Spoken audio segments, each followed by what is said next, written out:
top there.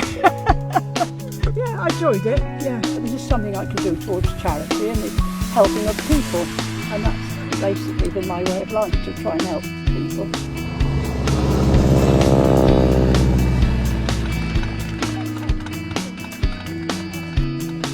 Stay there.